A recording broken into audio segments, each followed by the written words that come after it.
ಬೆಳ್ತಂಗಡಿ ತಾಲೂಕಿನ ಗುರುವಾಯನಕೆರೆಯಿಂದ ಮದ್ದಡ್ಕಕ್ಕೆ ಹೋಗುವ ರಸ್ತೆಯ ಪಿಲಿಚಂಡಿಕಲ್ಲು ಎಂಬಲ್ಲಿ ರಸ್ತೆ ಸಂಪೂರ್ಣವಾಗಿ ಹೊಳೆಯಂತಾಗಿದೆ.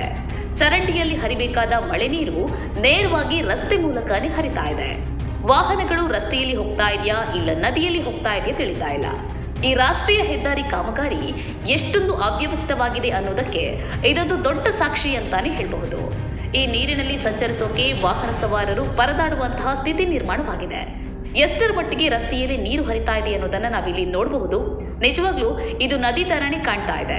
ಚರಂಡಿ ಬ್ಲಾಕ್ ಆಗಿರುವಂತಹ ಹಿನ್ನೆಲೆಯಲ್ಲಿ ಇಷ್ಟು ಪ್ರಮಾಣದ ನೀರು ರಸ್ತೆ ಮೇಲೆ ಹರಿದು ಹೋಗ್ತಾ ಇದೆ ಅನ್ನುವಂಥದ್ದು ಇಲ್ಲಿನ ಸ್ಥಳೀಯರು ನೀಡಿರುವಂತಹ ಮಾಹಿತಿ.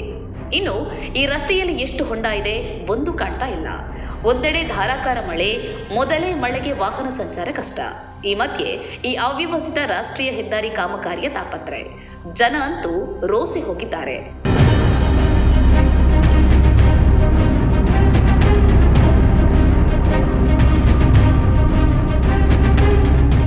ನೀವು ನೋಡ್ತಾ ಇರುವಂತಹ ಈ ದೃಶ್ಯ ಗುರುವಾಯನಕೆರೆ ಸಮೀಪದ ಪಿಲಿಚಂಡಿಕಲ್ಲು ಎಂಬಲ್ಲಿತ್ತು.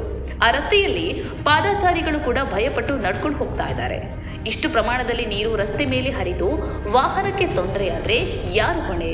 ಆ ವಾಹನ ರಿಪೇರಿಯ ಖರ್ಚು ಭರಿಸೋರು ಯಾರು? ಅಭಿವೃದ್ಧಿ ಅಂದ್ರೆ ಇದೇನಾ? ಯಾವಾಗ ಈ ಸಮಸ್ಯೆಗಳಿಗೆ ಮುಕ್ತಿ? ಚರಂಡಿ ಬ್ಲಾಕ್ ಆಗಿರುವಂತಹ ವಿಚಾರ ಸಂಬಂಧಪಟ್ಟ ಅಧಿಕಾರಿಗಳಿಗೆ ತಿಳಿದಿಲ್ವಾ?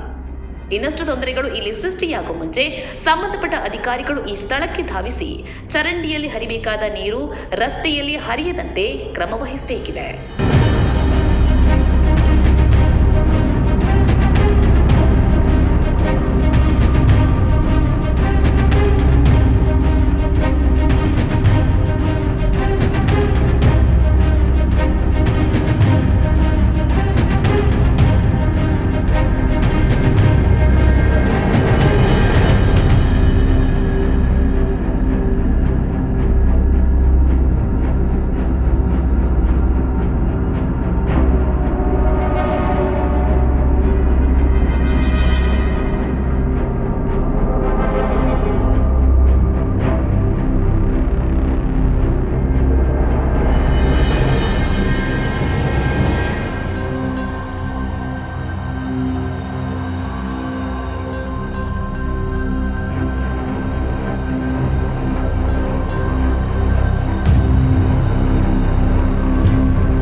ಹೆಚ್ಚಿನ news ಅಪ್ಡೇಟ್ಗಾಗಿ Prajaprakash news YouTube channel ಅನ್ನು ಸಬ್ಸ್ಕ್ರೈಬ್ ಮಾಡಿ ಮತ್ತು ಬೆಲ್ ಬಟನ್ ಕ್ಲಿಕ್ ಮಾಡಿ.